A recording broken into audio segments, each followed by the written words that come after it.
This evening we have a subject that is almost certain to become controversial. So I'm going to ask you to think as quietly and carefully as you can and see if perhaps some of the points that I want to make are really more obvious than you might first imagine. We must give a certain background to this discussion because actually most of our concepts of demonism, black magic, witchcraft, and diabolism belong to long traditional concepts and beliefs which have endured in our way of life over thousands of years. First of all, I think we should make one rather important differentiation. Most of the demons of antiquity were comparatively respectable creatures. The ancients believed that there were in nature spirits both good and bad. Good spirits they called gods, or in nature worship,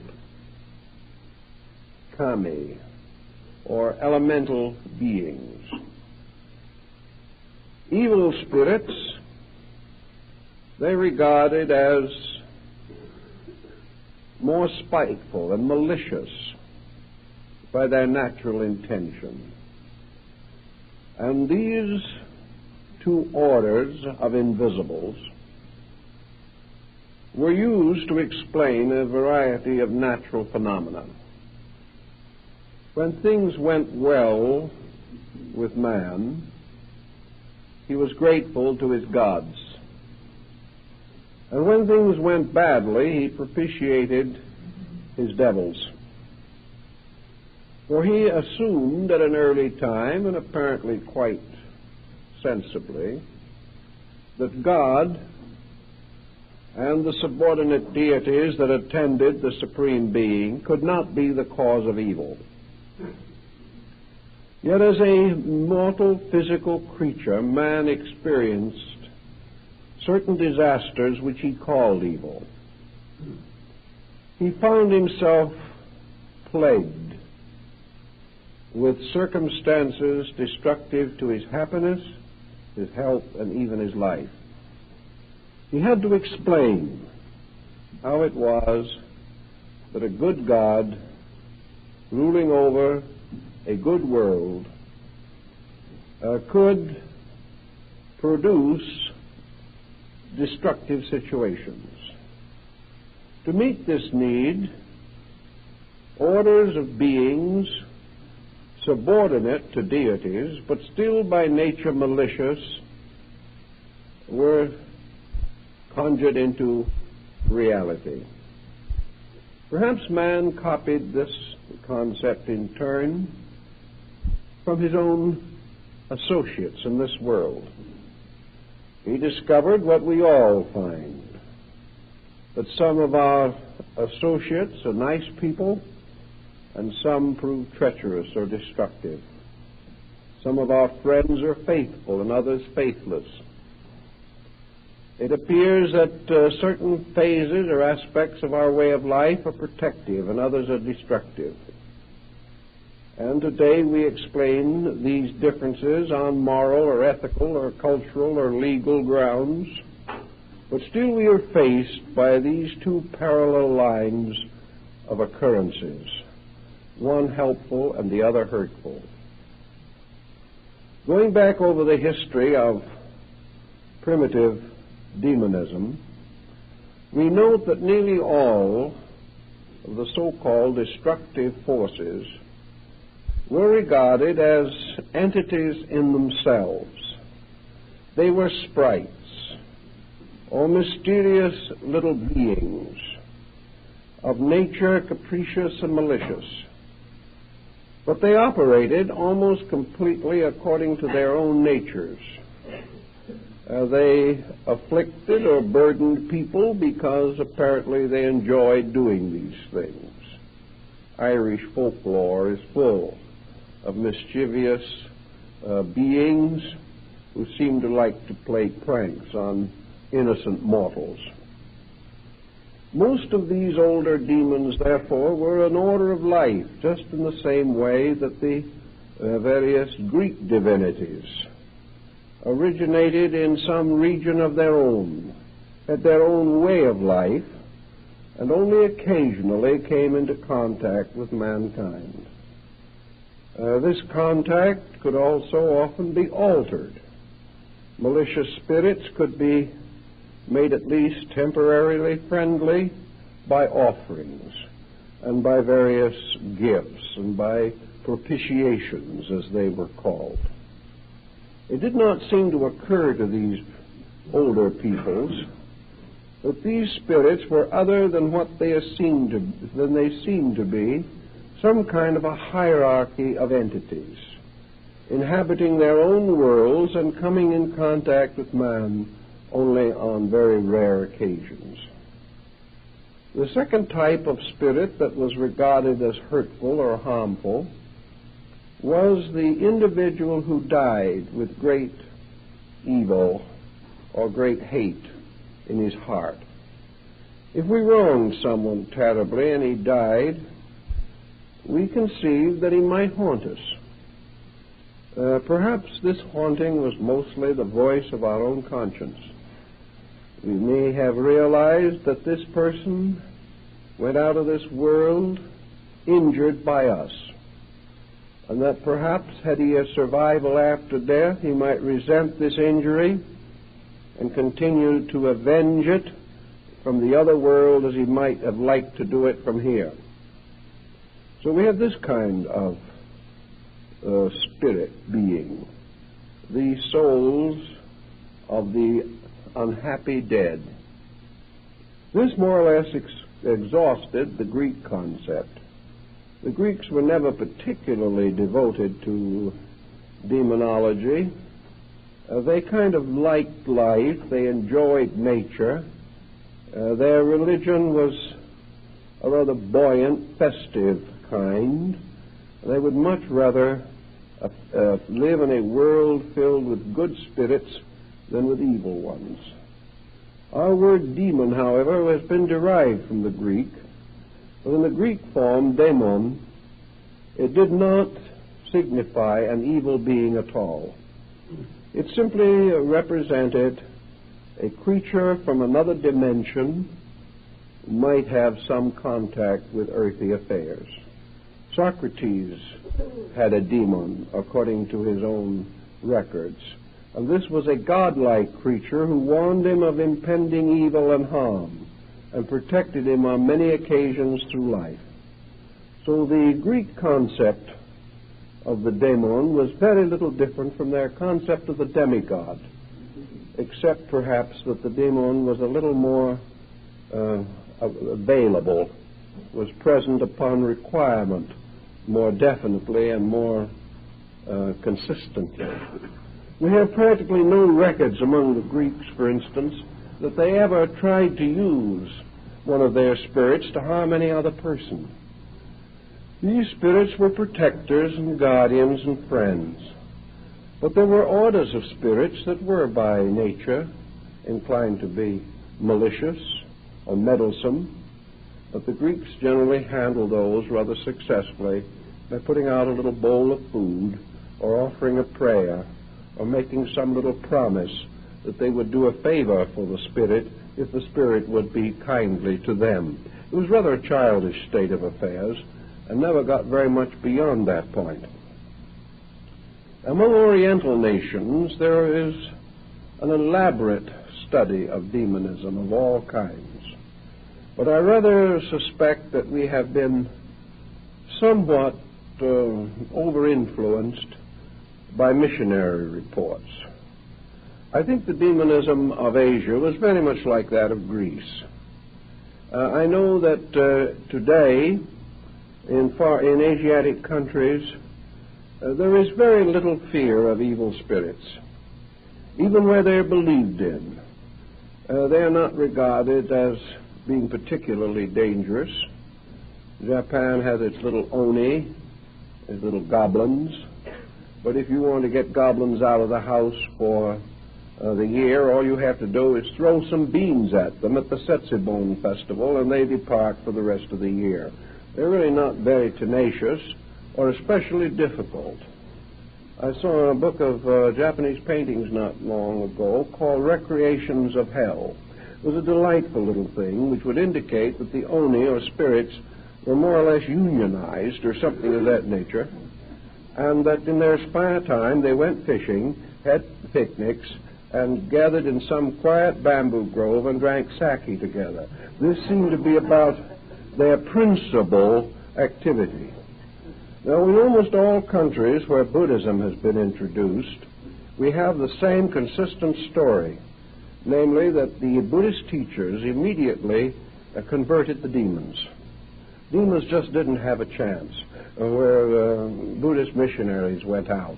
Even in Tibet, when Padmasambhava converted the country, he converted all of the evil spirits, and they all became good Buddhists, and they became servants of righteousness ever after. The only function that was left to them was the right to just groan and grumble a little bit and perform just a few little examples of their powers in order to sort of frighten people back on the straight and narrow road again. They became helpers whose only remaining function was to warn people against being bad. Now, this situation also seems to follow in many other parts of the world. China is supposed to have had more demons than all the firecrackers in Asia could frighten away. But again, these demons did not seem to be particularly ferocious. We have many representations in painting and carving of the most horrible scenes of demons punishing lost souls. But no one really seemed to pay much attention to it, and there's no indication that it improved the virtue of the people to any appreciable degree. These ideas just didn't sink in. The native attitude just was not appropriate to it. The general way of life was essentially, well, you can't say happy exactly, because many of these people were miserably underprivileged. At least we may say that the general temper was optimistic.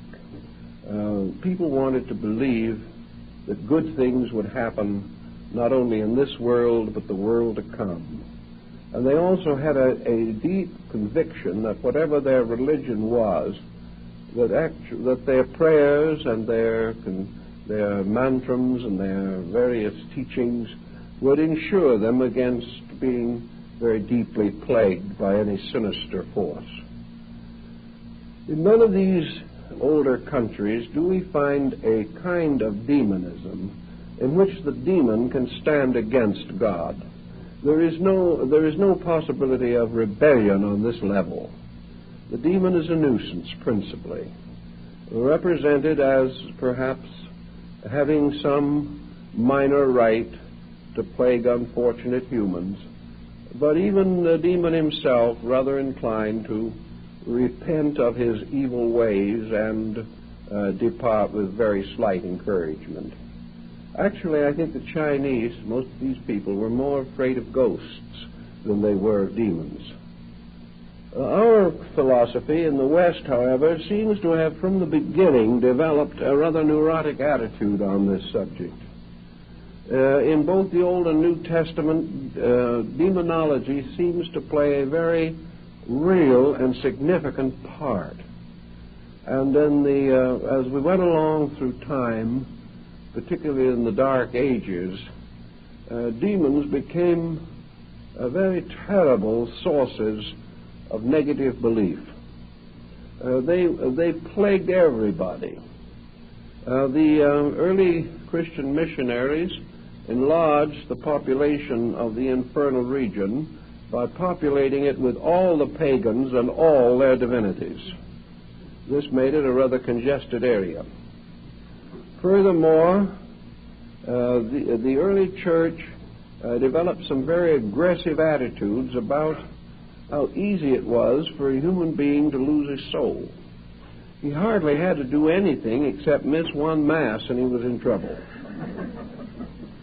Evil was ever nigh unto him, as St. Paul tells us, and he meant it. And he meant it very literally. And because of this, we see in Western civilization, all the way from the Mediterranean to Ireland, and all the way from the southern tip of Sicily to the most Nordic lands, this very great fear, this almost neurotic pressure in which the individual lived in an almost constant terror of some weird and terrible force. Here again, however, most of the pattern was firmly set upon what might be called demonism in its classical sense. The demon punished sin. The demons didn't bother good people. They had no reason to. But they had a strange and immediate power over sinners. It would almost seem as though deity had assigned them the right to do this. And that whenever a person broke the good rules, he was subject to the punishments and afflictions and burdens that the demons would administer as the agents of divine wrath or punishment. The church, however, had its ups and downs on the subject of demonism. Altogether, I think we can say that the general trend of early Christianity was against demonism. It existed very strongly in local areas. It raised considerable trouble and confusion from time to time. But every once in a while, something that was either common sense or a clearer vision of things would always step in and clear the situation for a while. I think that we can say that the demonism, as it was popularly practiced even in Europe, was never really according to the church canons. It was simply something that local peoples, especially the ignorant, the peasants, and the fearful, the neurotic, the psychotic, developed, and which the clergy in turn tried to exorcise with holy water and church candles. The attitude was periodically to clear this atmosphere and to not allow the concept of demonism to build too strongly in the early church history. Wherever it did build, wherever we had waves of this, we had also waves of incredible cruelty. We had horrible disasters, largely the result of morbid imagination. Now, every nation, every people of the world has produced neurotics of some kind. They're an inevitable part of life. Certainly they are more abundant where the pressures of life have a tendency to become abnormal. But there's always someone to whom healthy, natural, optimistic matters have no meaning. There are always people who live and brood and feel and fear and worry and hate and fuss and maintain jealous, negative attitudes toward each other. Such persons have always existed everywhere in the history of our race. So, there have always been psychotics. And today the psychotic presents very much the same problem that he did 3,000 years ago, 2,000 years ago. The difference now is that he is operating against a background that is not nearly as credulous as it was in the early times. When a psychotic today sees horrible and destructive visions, this doesn't become the basis of another witchcraft outbreak. It simply now means that this person is judged to be mentally ill. A few hundred years ago, he was not so judged. He could be taken to the steps of the church and exorcised. If he did not recover, he might be subject to torture. If he still did not mend his ways or repent his claims or pretensions, he might well be burned at the stake. This situation does not hold today because we simply have a different attitude toward it. But back 1,500 years ago, when Europe was comparatively illiterate, when almost nothing was known of mental medicine, the hysterical person, the unbalanced individual, the psychotic, was an object of the greatest fear. In different areas, of course, this also differed. Among the Greeks, an insane person was said to be under the protection of the gods and was therefore never injured or bothered in any way. But in Europe during the Dark Ages, any person mentally unbalanced was assumed to be possessed of an evil spirit. Something had to be done to get this evil spirit out. And as we know, in most psychotic cases, there is a distinct lowering of the ethical moral threshold, the individual becoming abusive and profane and even animalistic as a result of mental sickness. It is easy to understand why older nations felt that this person had suddenly become inhabited by some very low and malevolent being. We don't want to labor this phase of the matter too much, but we do know that in the subconscious of our people, in the subconscious of the race, all these old beliefs still lurk. We are, even now, unless we are completely materialistic in our attitudes, a little inclined to wonder, to question, to suspect that perhaps some of these old beliefs had validity.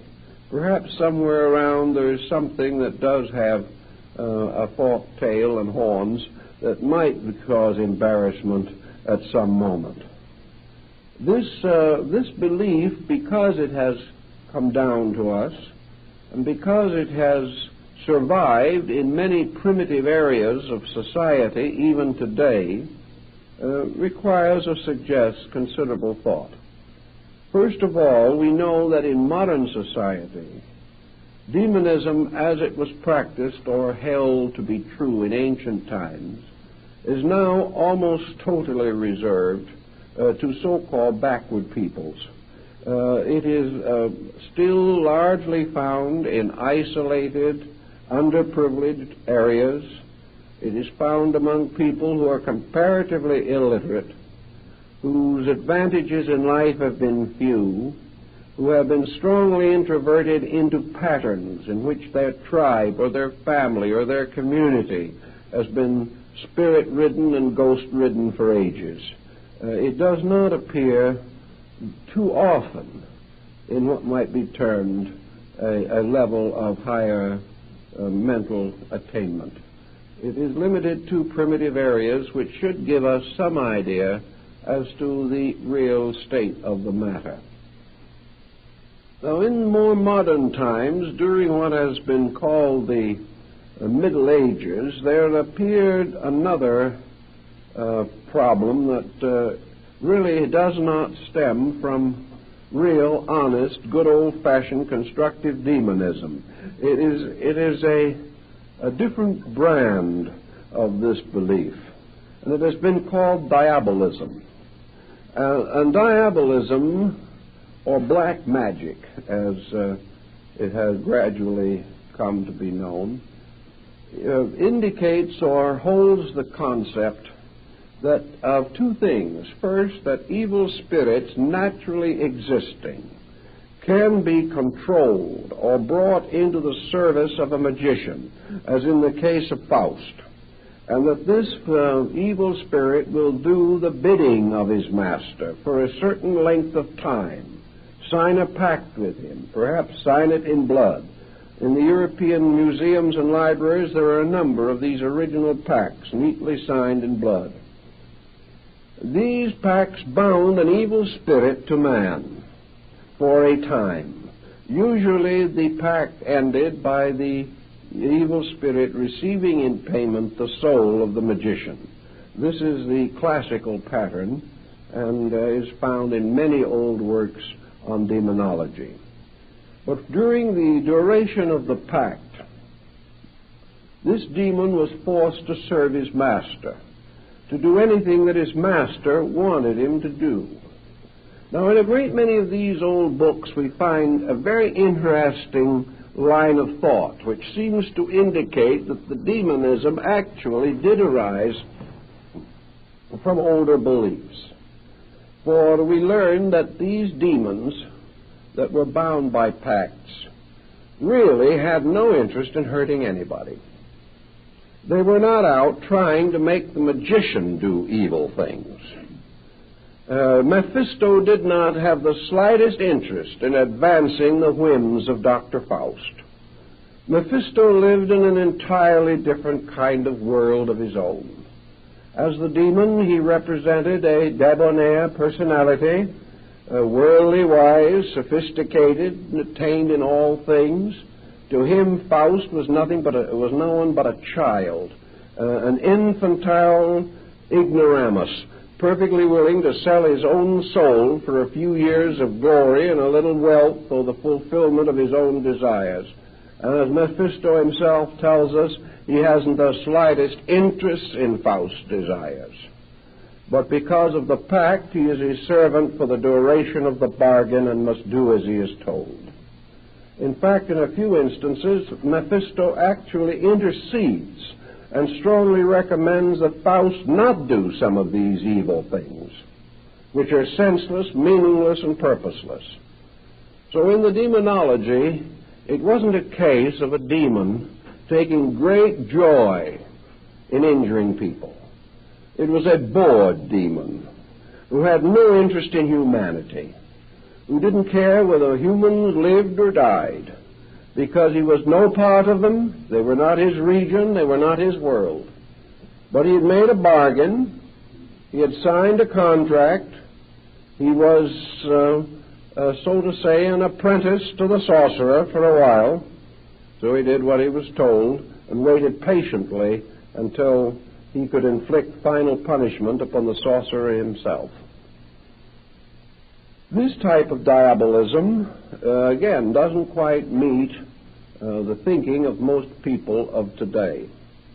Because here, and this was the typical demonism of the crossroad, where the magic circle was drawn, where the witches of Macbeth brewed their cauldrons, all of this type of medieval tying of spirits, the binding of the powers of nature to the whims of a human being. All of these were based upon a certain power process. There were secret words, there were secret conjurations, magic circles and terms, rites to be performed. And if the magician was able to perform these correctly, he could command the spirit. And if he could command the spirit, then the spirit had to obey him. And the spirit felt really, as several of the old accounts say. One or two of the spirits do, like Asmodeus in one of the early books, says to the conjurer who has called him out of the misty deep for some nefarious undertaking, "Why have you disturbed me? I have no reason to be here. I don't care anything about you. I don't want to hurt anybody. Why have you bothered me? Why have you said these words of power that now force me to obey you? Because you have the magic talismans, the magic symbols. Why have you done this to me? I don't dislike you. I haven't done anything to you. Why do you insist on binding me to some common human purpose of your own? This was the rather nonchalant idea. It seems to have carried through from the Greek, in which these spirits were simply part of the citizenry of an invisible empire, and really would never bother anybody if humans left them alone. Now, the next phase of the situation takes on a little different coloring. As the result of the binding of spirits by these conjurations and these magical formulas, it came to be believed that human beings could hurt each other. This was a very late development in the idea of demonology, that human beings should want to use evil forces to afflict each other. This was not part of the original concept at all. Ghosts might haunt those who hurt them in life, but not innocent people. And in most countries, the ghost is a kind of a wavering symbol floating in the atmosphere in graveyards at night or something, but not inclined to do anything more than be there, although its presence might frighten some superstitious person out of his wits. But it was not really any particular idea. The concept that either evil wanted to conquer good or could conquer good came late. The idea that man might want to use evil, some kind of an invisible or magical evil, to hurt other people. This was simply not part of primitive ethics in the majority of instances. It arises occasionally, but is certainly of the exception rather than of the rule.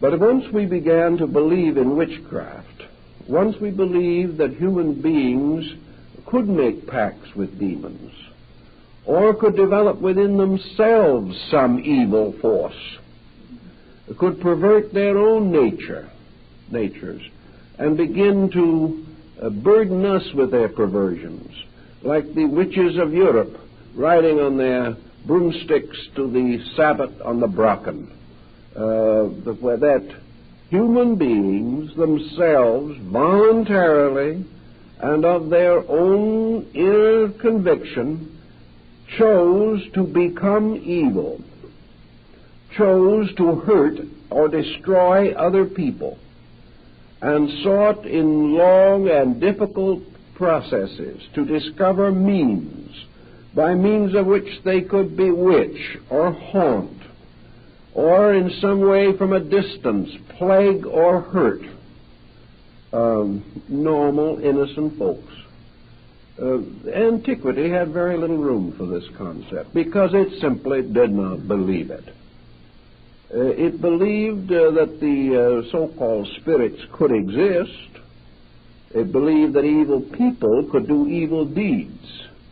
But it simply did not develop any strong concept of black magic as we think of it today.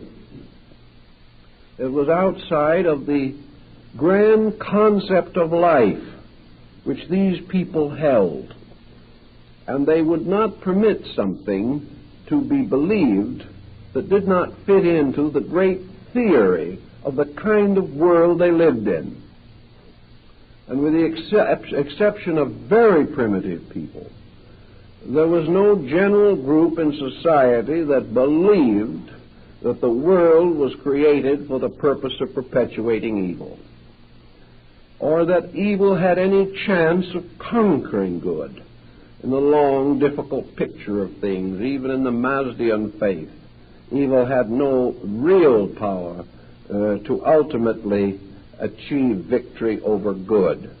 Good was real. Good was deep and great. Evil was passing. Evil was linked so closely to the infirmities of men that it became more and more obvious that most of the evil that we have attributed to demons really arises in the nature of man himself. That we are the creatures who seem to possess the strange power of being malignant in some way, malicious, malevolent in our conduct towards other people. So in the most part, we come down to comparatively modern times, bringing with us all the grimoires of old, the ancient books of magic and spirits, the panticles and talismans of Agrippa, of the old book of the keys of Solomon the king. We have all these beliefs that have been shadowed down through time, books that have to do with the creation of an empire of sorcery, a sorcery in which all of the common good of life is threatened and the universe is placed at the disposal of the sorcerer. If he can become wise enough, if he can become strong enough, if he can become skillful enough, there seems to be no limit to what he can do to ordinary, well-intentioned, God-fearing people. This concept has lingered on, however, in an extraordinary way. And unless we begin to think it through somewhere, we have to face it more frequently than perhaps we like to really imagine. Even in our most sober moments, we are afraid that somewhere around us, somewhere in space, are powers of evil. That these powers of evil, operating upon us from the invisible, or coming into focus here through persons of evil nature, that these forces can do us great harm. We have also come gradually to lack the marvelous solutions that ancient people had. Most of the time now, the solutions which took care of everything 500 years ago just do not seem to be adequate anymore. We are too smart to believe the solutions, but we are not smart enough not to believe the original idea. In other words, we are foolish enough to believe in these evil principles, but not wise enough or not gullible enough to believe in the simple remedies that always took care of them satisfactorily up to recent times. In those long periods in which we were either blessed or cursed by the lack of psychiatrists, these things more or less took care of themselves. Every community had its own local psychiatrist in the form of an elderly widow or someone of that nature, preferably the seventh daughter of a seventh daughter born with a veil. If we could find her, everything would work out. But how did it work out? Just as it works out in the reservations of Indians down in our New Mexican and Arizona areas today. If you think there is an evil spirit that is trying to do you a little harm, you have to find two stones of a certain shape and size, tie a piece of wool around the stones, and carry them in a little pouch in your pocket or on your body. If you have made this little talisman correctly, you have nothing more to worry about. You're in the clear as far as affliction of that nature is concerned. If you're bewitched, all you have to do is wear your coat inside out for a couple of days and it's taken care of. These things certainly cause no more trouble. If it's too bad and you just can't handle it yourself, you go to a bruja, which is another witch, and you pay a very reasonable sum for the second witch to bewitch the first one, and then you go home and go on with your affairs as always. There was always such nice, easy ways out. In the medieval period, all you had to do was confess, do a penance, and be sprinkled on with a little holy water, and the situation was reasonably well in hand. We still have the fears and the worries, but we've lost confidence in the remedy, and that is a rather sad state of affairs, because we now have no way of getting ourselves out of these attitudes. Once we get into them, it becomes a deep and involved and troublesome process. we just are a little less optimistic about how to cure our own infirmities. Perhaps too much dependence on the professional level of things. The point to be very definitely made is this, that as time went on and down into the 20th century, we have a kind of black magic that has drifted along, that has taken on, in some instances, a rather respectable and sophisticated look.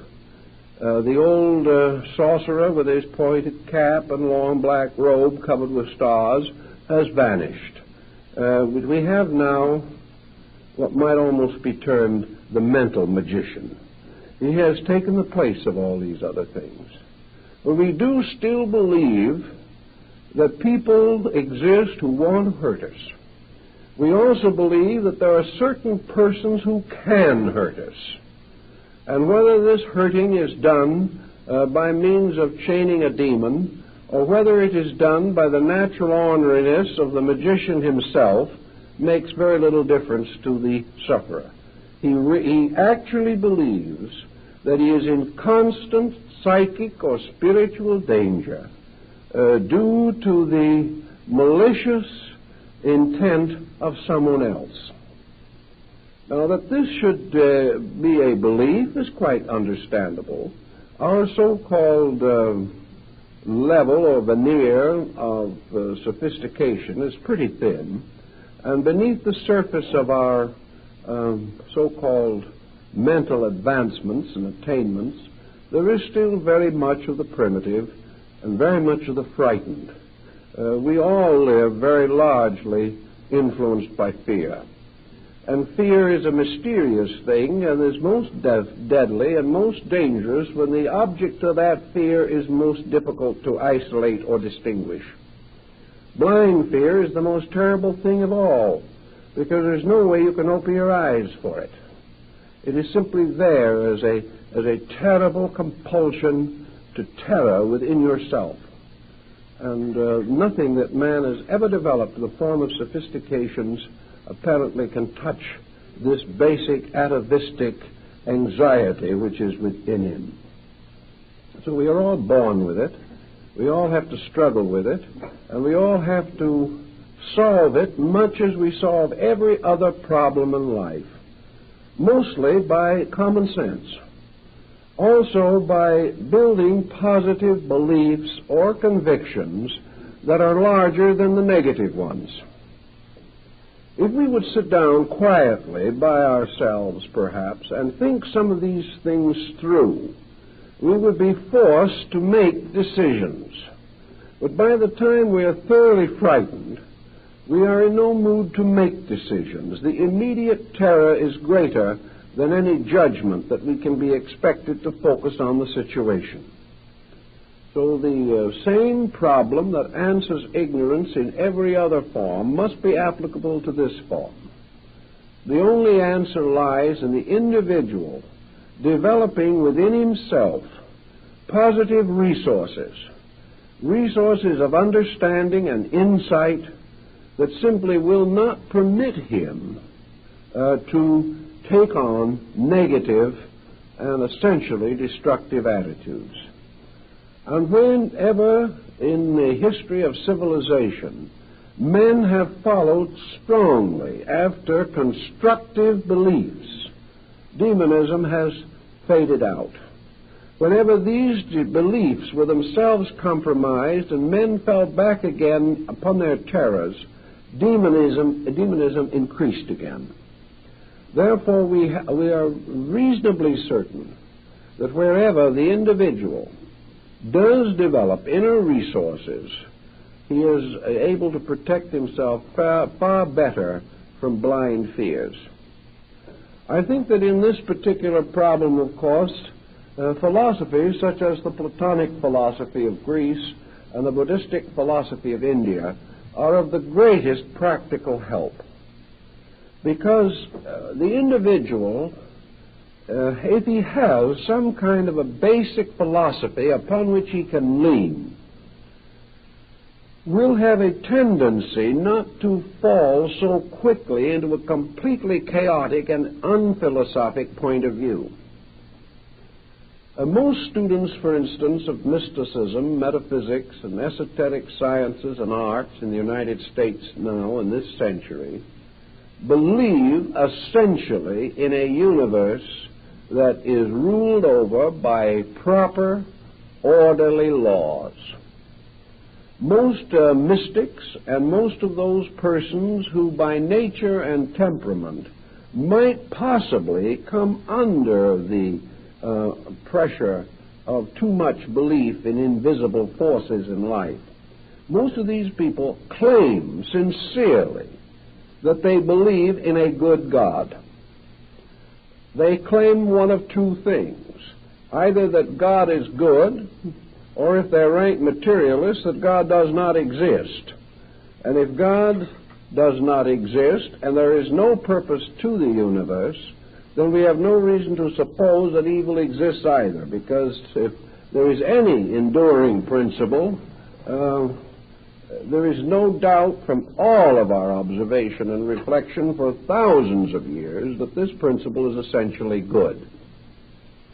So if we believe, for example, as in Platonism and Buddhism, that this universe is the product of a divine mind, that this divine mind of itself is inevitably and eternally good, and by the very nature of itself produces out of its own nature only good.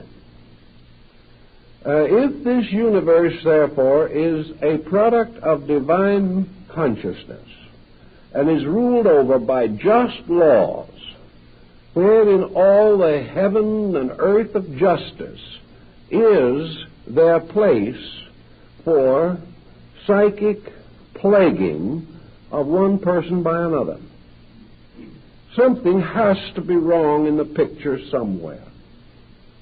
If a person is subjected to psychic malpractice, which he hasn't earned, which he doesn't deserve, and for which he has no way of protecting himself reasonably, and he must endure this because some other person wishes to take advantage of him, and the one person is not punished for his evil, and the victim is not protected against this evil, what happens to the concept of universal law and order?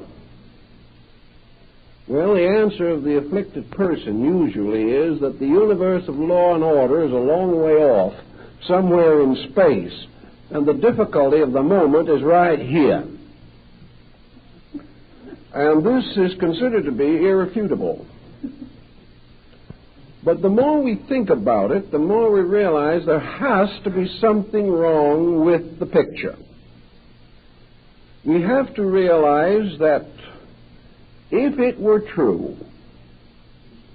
that by means of the faculties that we are normally endowed with, we are capable of exercising extraordinary malicious influence over other minds, if it is possible for a mind, for good or for ill, to control the life or destiny of another human being, simply because this mind is stronger and the other mind is weaker, and the weaker mind has no defense whatever, we would be in a situation in which the whole world could very well become involved in what might be termed psychic warfare.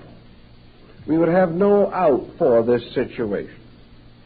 In the 1940s, there were probably 300 or 400 million minds, strong minds, many of them, minds of persons horribly hurt and injured, millions of persons going out like the haunting ghosts of antiquity, with all his hatred headed straight at one man, Adolf Hitler.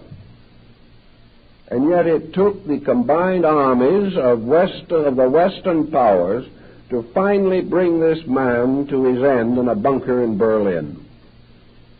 He was under the most terrible mental pressure imaginable. I personally know individuals who claim to be well up in magic, who were working night and day to destroy him by magical means. All he did was take on some more territory and take another nation over. Hundreds of millions of minds with just cause for the greatest hatred. Didn't get very far with him.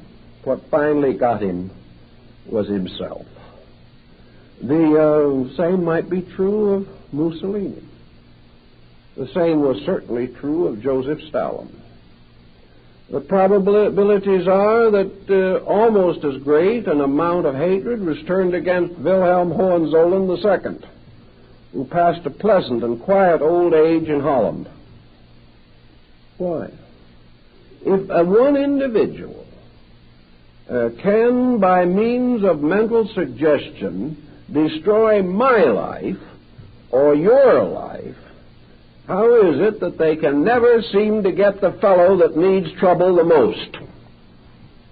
They don't get him. He keeps right on going.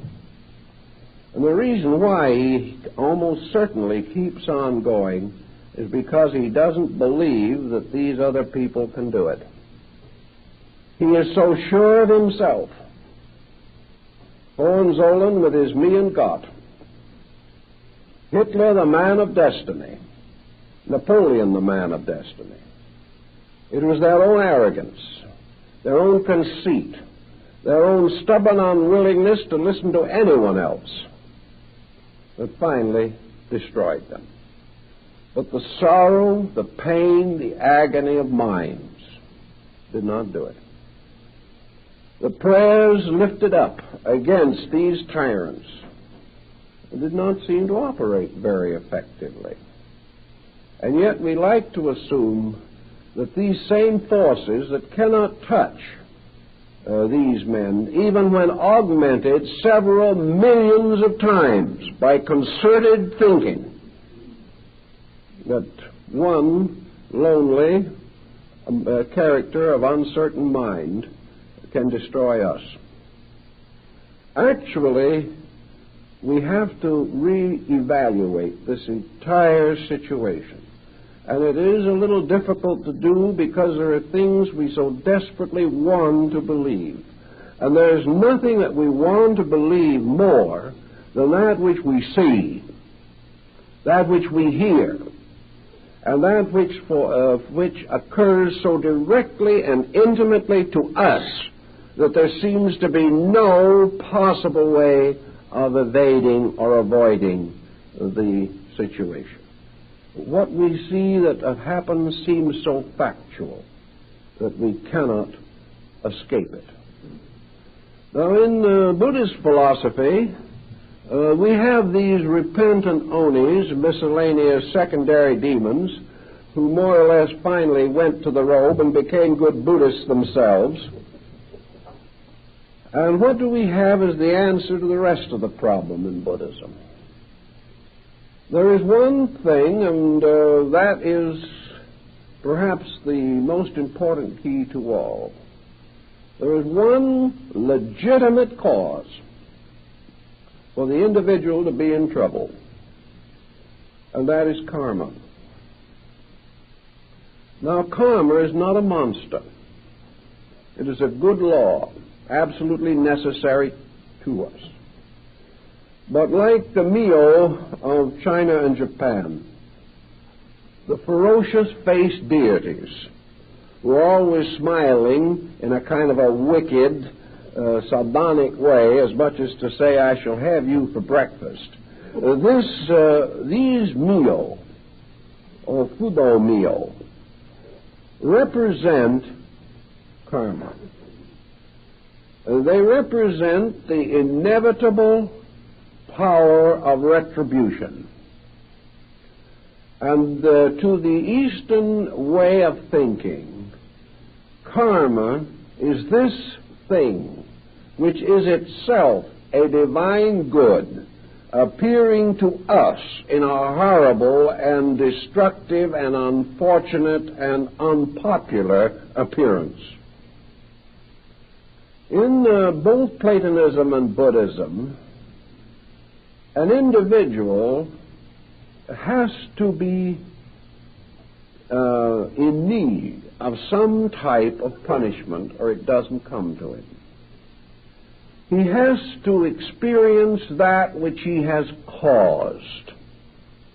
Let us say, for example, that back somewhere in the Middle Ages, a second or third-rate sorcerer appeared who really believed perhaps that he could use these evil forces for his own advantage. Perhaps he didn't use them really for his own advantage. Perhaps he didn't even know whether he did or not. All he knew was that when he prayed that a person would die, that person would sicken and die. And it was obvious, therefore, that his prayers had done it. We know today that this does not necessarily constitute the answer, but as far as our medieval sorcerer is concerned, he may have believed it. So we might assume that all the way down through time, there have been individuals who have sold their souls for wealth, for power, for the fulfillment of their ambitions, and for the fulfillment of their appetites. These individuals have conspired against the public good. They have cheated and stolen and bribed. They have done all kinds of unpleasant things. Perhaps when they did them, they thought it was all right to do them. We've got the whole generation of people now making the most stupid possible mistakes with a very good attitude on the whole thing.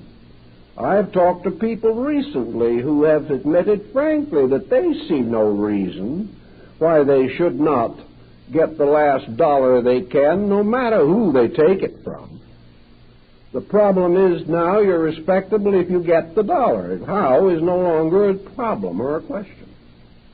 So people compromised their principles down through time. Some did it in the name of religion. Some did it in the name of power. Some did it in the name of business. Some did it in the name of the learned professions. But they exploited. They took unfair advantage. They used knowledge and skill to hurt with. And this essentially is black magic. They used the intelligence which they had to enslave other people instead of to free them. They used their scientific skill to make objects and weapons of destruction. And we're producing a lot of them right now. But they took the God-given faculties that man has and have used these faculties to terrorize other people, to destroy the securities of living, and to leave this world perhaps a barren sphere in space if someone doesn't come along and straighten out the problem and the tangle. Now, these people, unfortunately, are subject to a law that they don't know anything about, most of them, and that is the law of cause and effect. These individuals have set up compensations. They have set up compensations not merely because they were ignorant, because nature takes ignorance into consideration. They are setting up compensations because they know they are wrong, and yet they prefer to do it that way.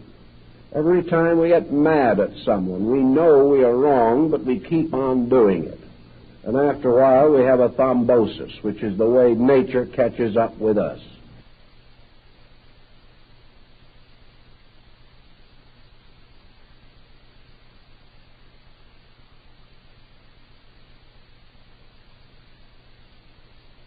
When we do what we want to, the world is wonderful. But a thrombosis is sent by the devil. We haven't realized that in many instances, The devil, which is merely a form of the deity Fudo or Yama or Mara in India, is the luring, flame-encircled image of karma.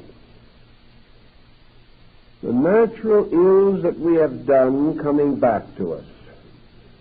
But we remember the words of Mephisto in Faust, when Faust asks the demon who he is. And Mephisto answers, the spirit of negation, part of the power that still works for good while ever scheming ill. This is karma. In other words, the demon is simply the long way toward the good, the roundabout way through the mistakes that man himself makes. So there is one way in which things can go wrong with us that we cannot explain. Paracelsus, who probably is accredited with knowing more about demons than any other medieval thinker, tells us that there are no miraculous circumstances in life, that a miracle is only the effect, the cause of which is unknown, but that cause must be equal to the effect that it produces. So what we term psychic persecution today is an effect. There has to be a cause for it. And where are we going to find the cause? Where in the universe can we find a just cause that something unfortunate should happen to us? The only possible answer is that the just cause has to be ourselves. There has to be a lesson which we must accept. There has to be unfinished business. When this moves in upon us, we can join the Hindus and the Romans and the medieval Christians and the Goths and the Celts in assuming that an evil spirit is bringing it in a pack on his back. But this evil spirit, so-called, is nothing but the retributional aspect of universal law. A good spirit, a saintly spirit, is the spirit of the reward for good. The evil spirit is the spirit. A good spirit, a saintly spirit, is the spirit of the reward for good. The evil spirit is the spirit of the punishment for ill. So nearly all of the infirmities which we would like to shift onto the shoulders of either some actually well-intentioned little demon of one kind or another, or upon some person with malicious intention to us, we have to finally face the fact that in the universe, law and order must be maintained. Now, this does not mean for a moment that another person may not try to hurt us. Let us clearly realize that there are a great many parlor sorcerers, even in this century. There are people who would love to hurt us, perhaps. Not many, fortunately, but some.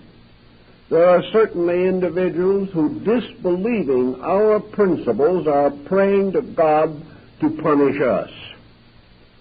Perhaps they have entirely misunderstood and misjudged us, but we are not receiving any constructive mental influences from them. They believe the worst. And because they believe the worst, they keep on sending to us any negative or perverse thought that might be available. Yet have we any defense against this?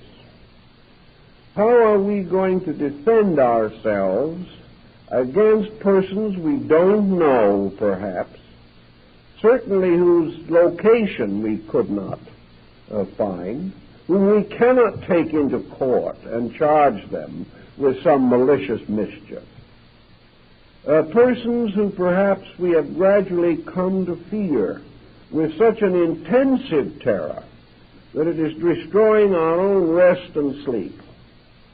And if we were able to pick up the telephone and say to these persons, "Are you trying to make life miserable for me?"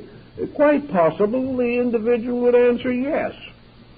I'm doing all I can to make life miserable for you." So here it is. I'm miserable. Someone else admits they're trying to make me miserable. The circumstantial evidence would almost stand in court. Yet it doesn't have to be true even when it goes that far, because we are still faced with this constant problem. How are we going to assume any kind of a just existence if another person can make life miserable for us because they want to, and not because there is any justice in it? I think we have to realize that man has been equipped by life with everything necessary to protect him on this dangerous journey which we call existence. Just as surely as he has gradually developed means for the protection of his outer body, as he has developed all that is required to preserve himself as far as possible against almost any creature except his own kind, we realize that man is psychically well equipped to defend himself. He is psychically set with a key note of vibration. No two human beings have the same key note. The discovery of this key note by any other person is an extremely remote possibility. And even assuming that it could possibly be done, there still remains the problem of the ethical universe in which we live. From what we can learn from the older philosophical systems, man is capsulated or enclosed in a magnetic field. This field, in turn, is surrounded or held by a mysterious thing called the auric egg. The walls of this egg are stronger than steel, but completely invisible.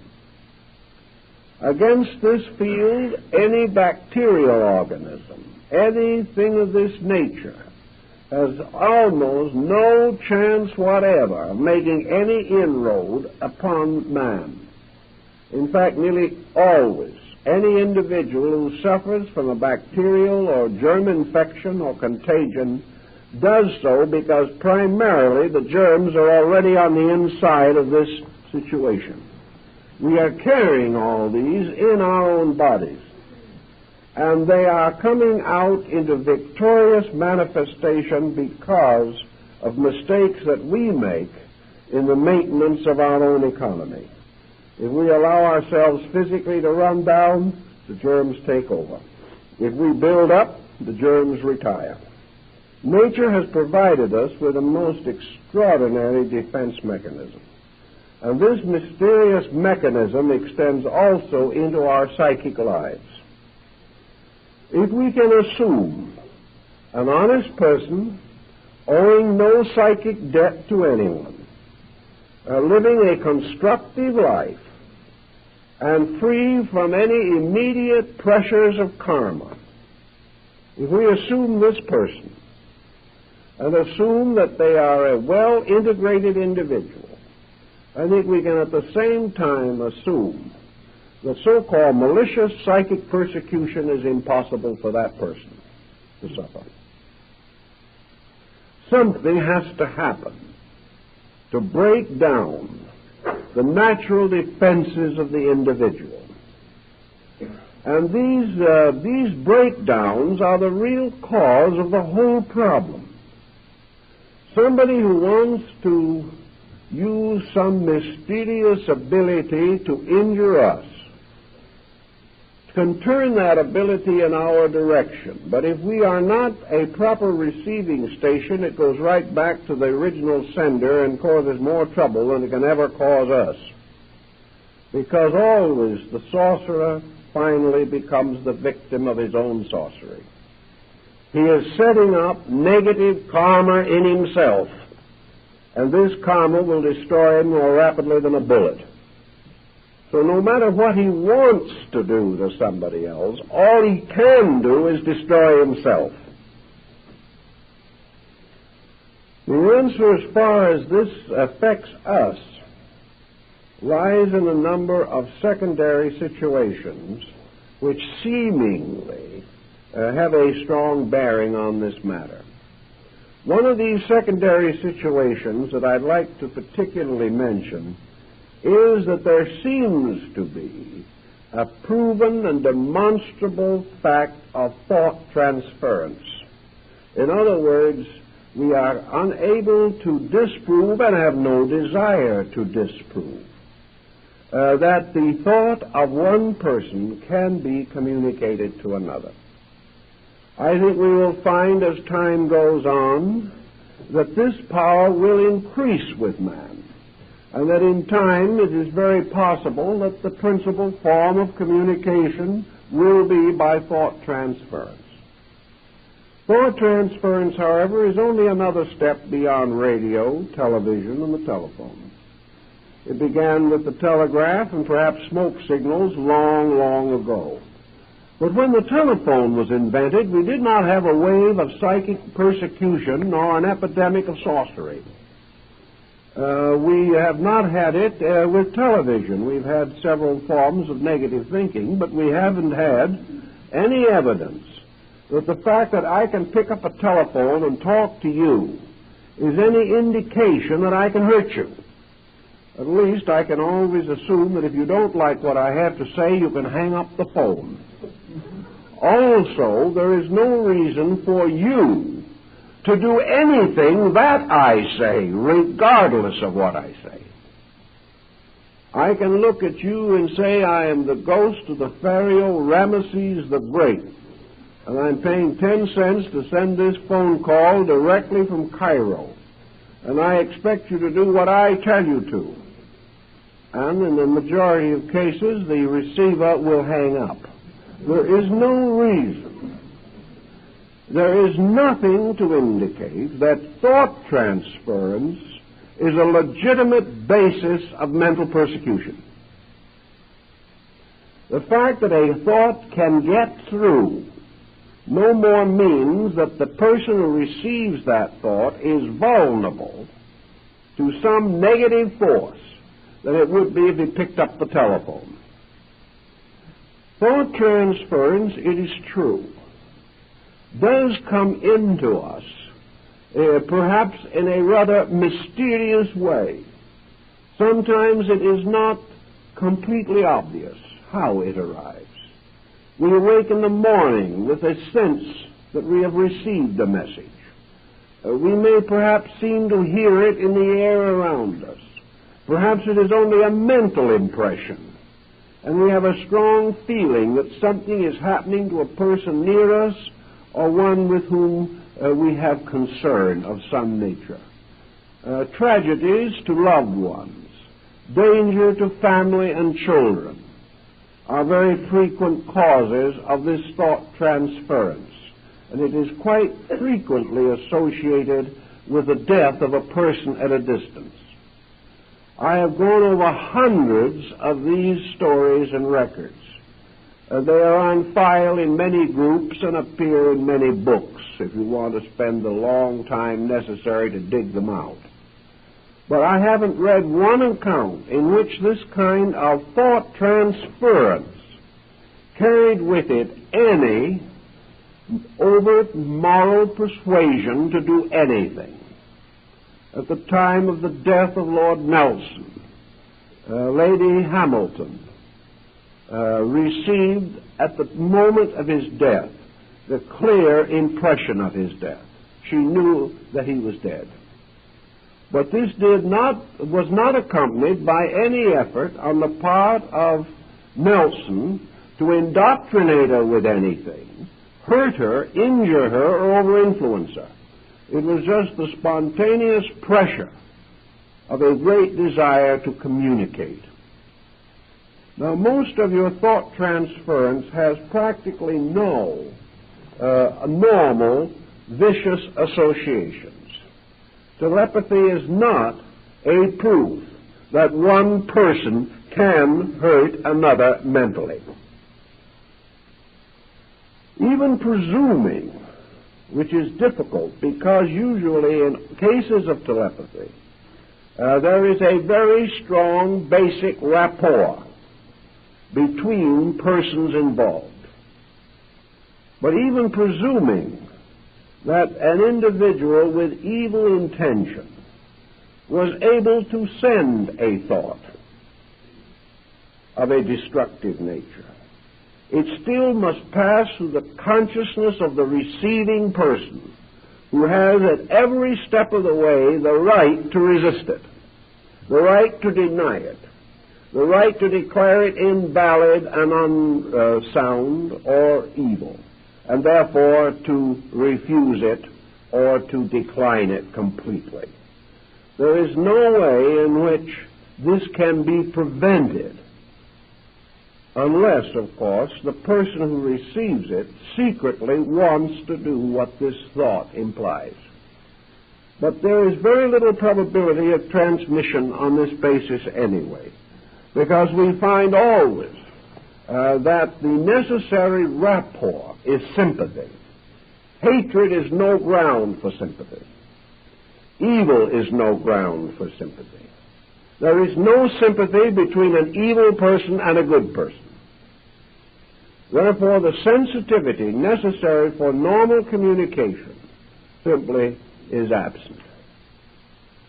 In addition to these circumstances, we do know that very often, by study, that individuals who claim to have been negatively over-influenced have really, actually, been induced to do that which they have secretly wanted to do, but which they have not wished to acknowledge that they wanted to do, and would prefer to pass the blame on to someone else.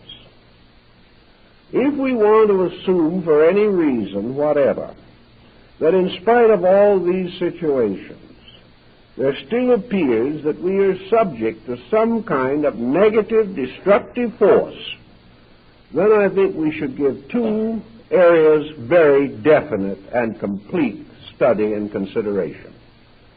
One is the fact that we are all carrying unfinished karmic business. That it is perfectly possible that at any moment we can stumble over something and fall on our faces. It is perfectly possible that someone will back into us on the road. It is possible that at any moment we could have a heart attack. It is also possible that at any moment our business affairs or our various activities in life might be disturbed.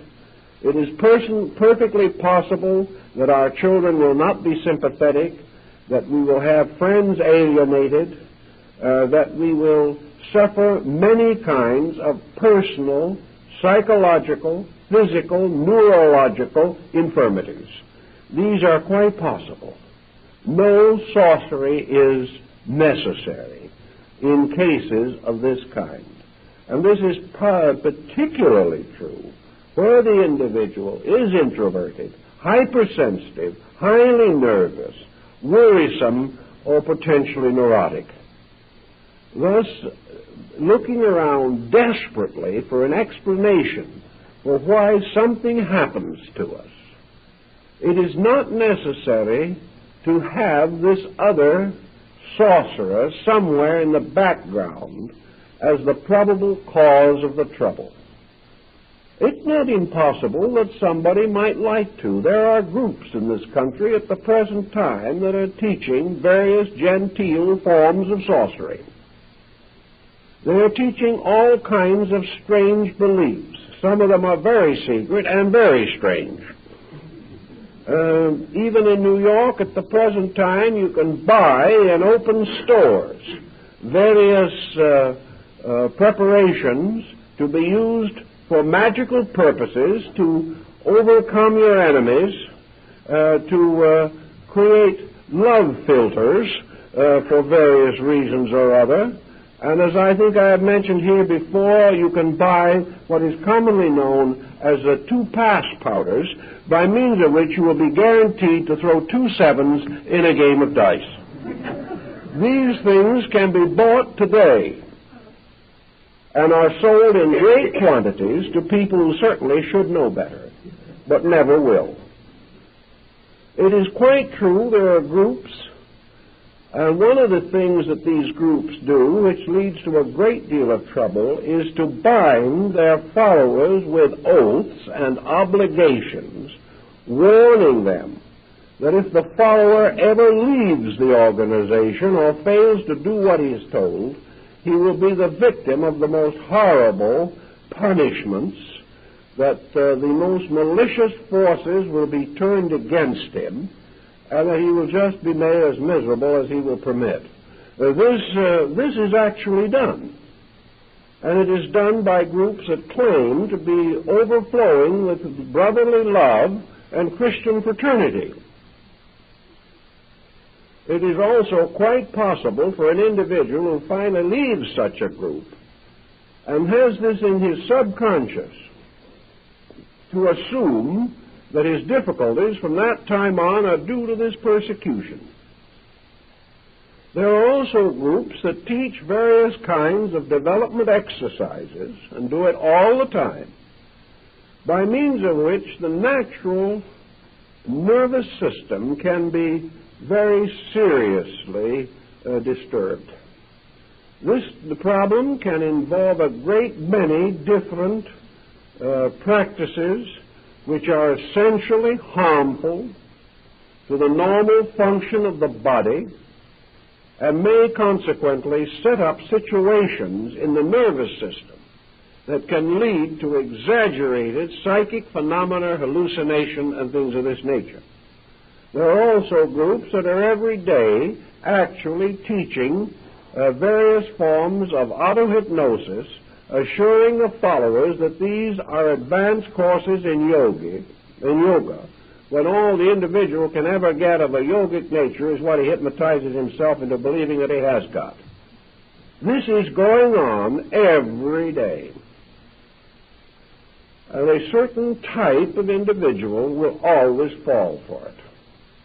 When he gets into this miraculous blunderland in which all common sense is lost, in which everything that might make law and order evaporates, it is perfectly possible and even reasonable that he should begin to suspect the atmosphere to be simply filled with sprites and monsters, that everything around him is filled with maliciousness, because so many of these practices and theories and stories are themselves essentially malicious. Anyone who would curse somebody for leaving a certain organization isn't fit to have an organization, but there's some of them that do. This type of thing causes a great deal of negative anxiety. And when the natural problems of karma step in, this can have a very definite effect upon the individual, because it is certain that there's only one kind of karma that is suitable for a person who has tried to over-influence someone else, and that is to believe that somebody else is trying to over-influence him. He has caused sorrow in this area, and it is in this area that he must pay for that mistake. And in one way or another, people are constantly trying to over-influence each other. Therefore, this type of situation is not especially rare. And if it happens to arise from some karmic background in which the original pattern was set down 300 or 400 years ago, the person today does not see the justice of it or the value of it or the meaning of it in his present embodiment. But he passes through these experiences by which he gradually learns the sacredness of the rights of other people to take care of their own affairs. So out of the peculiar juxtaposition of two circumstances. It has come to be assumed that these circumstances are related. It has come to be assumed that the individual who joins some organization for a doubtful reason, coming under some form of unfortunate situation as the result of so joining, then proceeds to suffer from the very conditions which his own consciousness have opened him to. Also, the combination of the fact that gradually he has lost the power to discriminate. He has sold out. And if we sell out to anything, we're in trouble.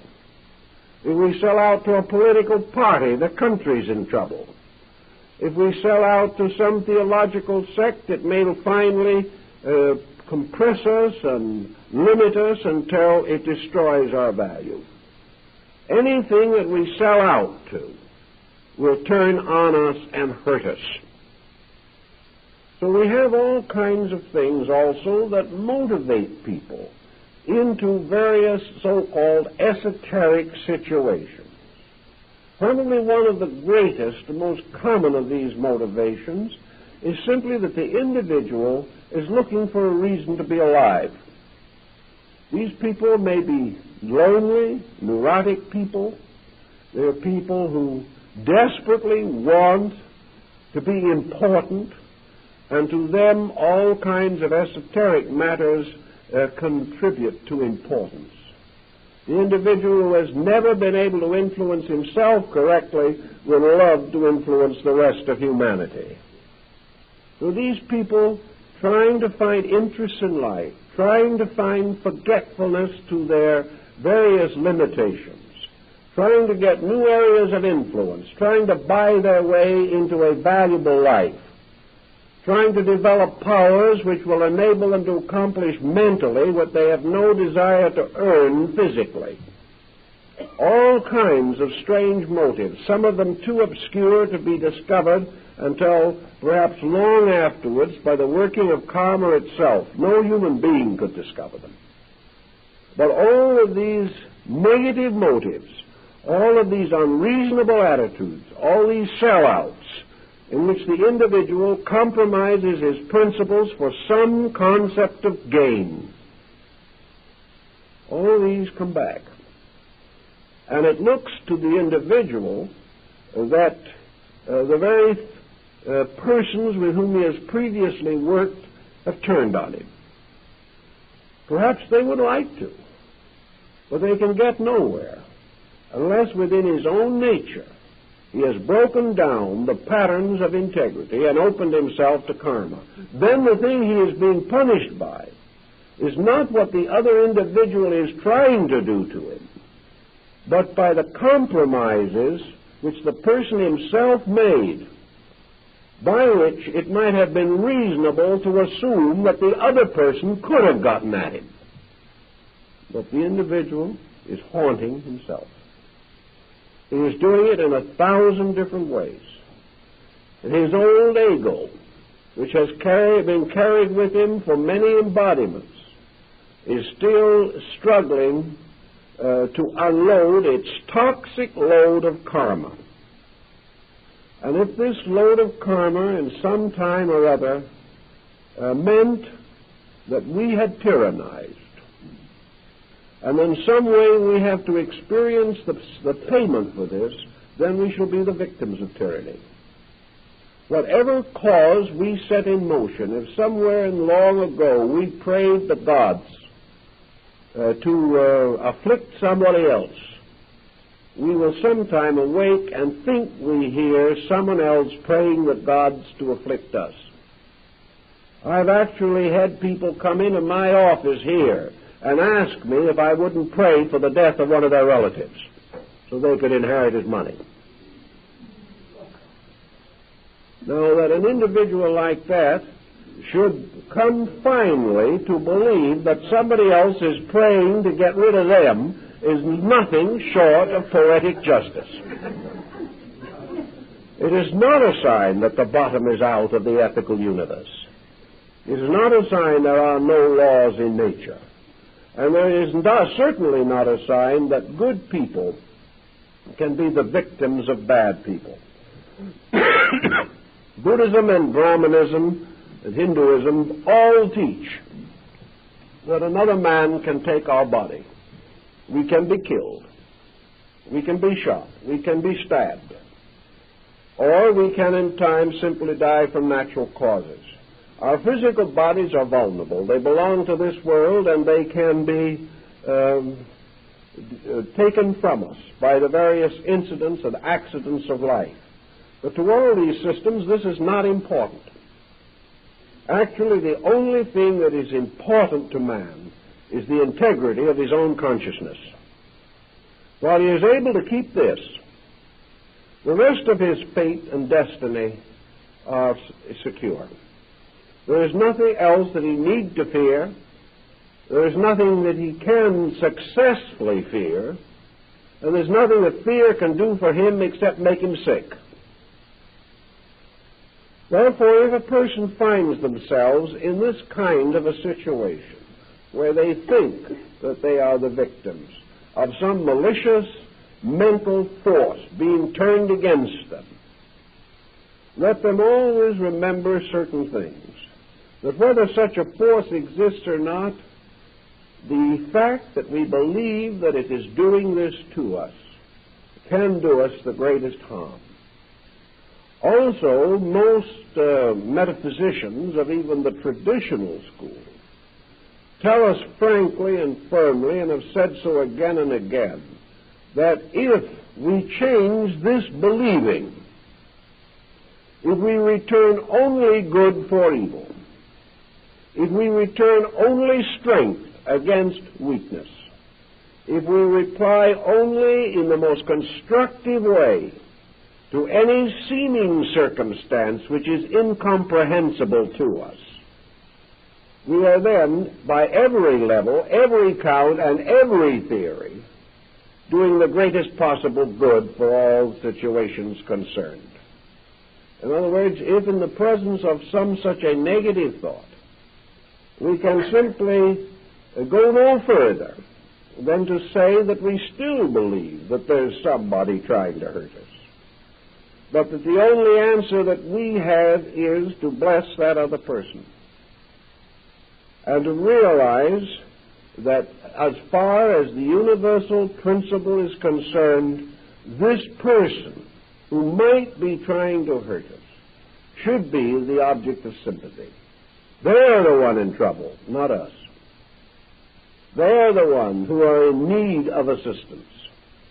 For the moment, for any reason, we wish to hurt another, we are in the most desperate danger ourselves, not because of the fact that we are opening our natures to some strange, infernal, perditional punishment, but simply because this type of thinking sets up psychosomatic patterns within ourselves which will destroy our bodies, minds, and hearts.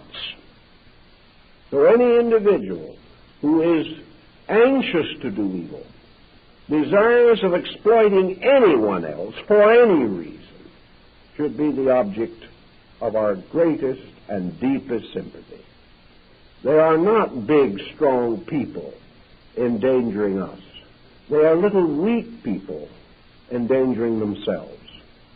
If we will take this attitude consistently, we will find that they cannot, directly or indirectly, do any harm to anybody.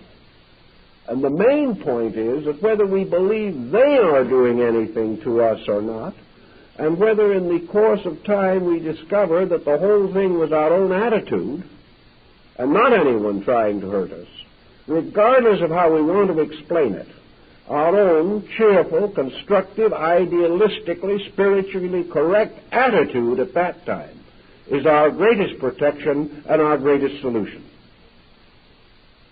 So regardless how we want to explain it, the answer always remains that we must gradually replace fear with faith, that we must lose all interest in assuming or believing that anything or anyone wants to injure us or can injure us. Now, this does not mean that we don't have to read the small type in the contract.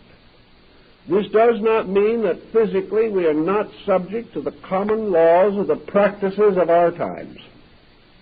But it does mean that in things relating to spiritual matters and to religious matters, the individual is absolutely safe as long as his own attitudes are absolutely constructive. As long as he knows firmly and completely within himself that he is setting in motion known negative psychic forces, he can be perfectly certain that no one else can hurt him, but most of all, he will not hurt himself. And if this attitude is really appreciated and really understood, really worked with, there would not be a great deal of black magic in our generation. Because black magic is not just something that another person can practice on us. Black magic is something we can practice on ourselves. Black magic arises the moment we try to solve the problems of our own experience negatively. The moment the individual believes in the reality of evil, he is just as much practicing black magic as the individual who turns the force against someone else, because he is now turning negation against himself. And he is certain ultimately to frighten himself out of his own wits. Now, there are many episodes and incidents described of the raising of spirits on crossroads late at night. And these spirits have been occasionally seen. And any Irishman can tell you they can be seen any time. All you have to be is a good Irishman to see them. Therefore, we recognize this problem. But I talked to an Irishman who, I don't know whether he was in the right direction from the standpoint of descent or not, but he obviously had kissed the Blarney Stone, not once, but many times. And we talked about it one day. He said, yes, Ireland is full of spirits. It's full of all kinds of little creatures that come out of the earth following the plowman. You'll see little creatures rising in the mist of dawn or in the mist of evening. And you'll see fairy rings under the trees where the flowers form circles. And you can see them, and you can hear the leprechauns out at night pegging shoes. You can hear them almost any time you want to. And there's one little fellow always sitting with a pot of gold or a crock of gold at the end of the rainbow. Oh, these things, the children see them all the time. Everybody sees them. At least they think they do.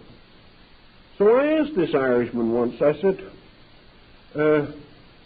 do these little spirits ever bother anybody?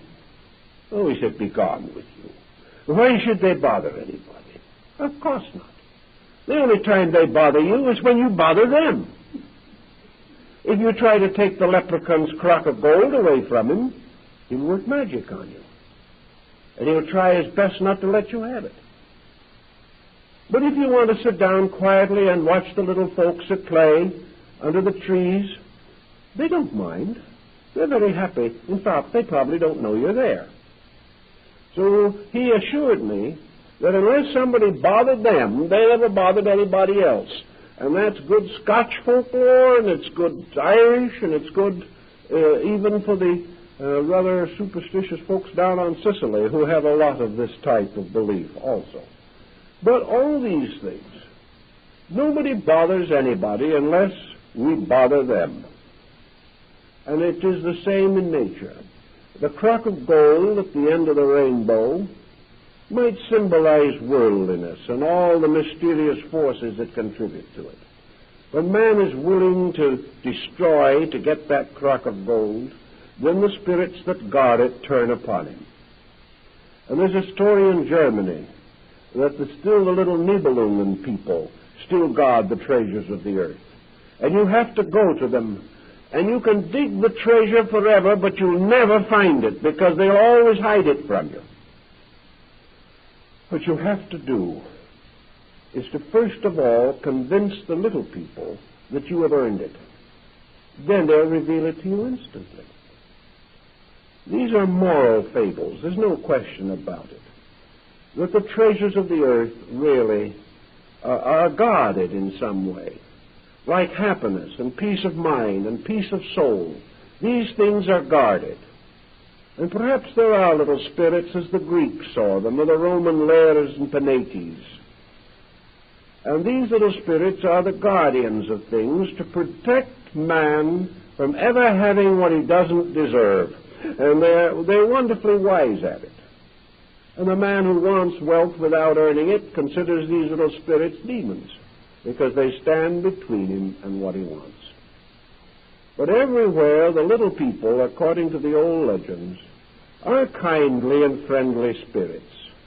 And if human beings, with so many other superstitions that are not worth anything, would add perhaps one that is worth something, and develop the simple superstition that the air around them and the earth beneath their feet and all the elements in which we live and all the natural resources with which we are surrounded, that all of these things are naturally good.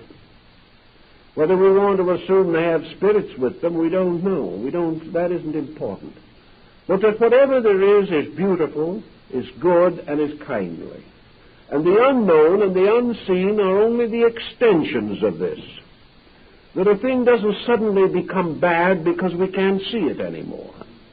But that space far out is no more peopled with evil than the glens and the fens of Ireland. That these things are merely the unknown, unconquered universe of realities extending on and on, filled with law, filled with beauty, and filled with good. And if man will keep faith with this good, and he will live harmoniously with it, and will not break the patterns by his own negative psychology and create a negative psychotic condition in himself, he can live on through the years of his life and from life to life in a universe that is essentially good, which has some problems, some unfinished business, in which we are ready to pay our debts, and we are ready to try to do to others as we'd have others do to us, but with it all a great basic faith. And if we have this faith that everything is essentially good in principle, and that in man this principle may be obscured, but it is still basically there. And beyond the selfishness of our daily conduct, there is in every person a spirit that is trying to be good. And that this spirit, through karma, is ultimately going to win. And little by little, the failings and weaknesses of man will be dissolved by universal law. And in the end, we will all come to that good which was originally ordained for us. If we keep these thoughts in mind and do not permit ourselves to wallow in self-pity, negation, fear, and doubt, we won't have any trouble with black magic. We won't have any trouble with demons. And if by any chance we should meet one somewhere, it'll be a very kindly little fellow who will be more amusing than difficult. Because actually, there's no reason why the old Buddhist monk wasn't quite correct when he went by one of these little demons, simply patted it on the head and blessed it. It was all part of a good world. It's all part of a universe of good things. And if the good finds itself strong and rich in our own consciousness, there is nothing else that we need to fear. Well, I think our time is up. Thank you very much.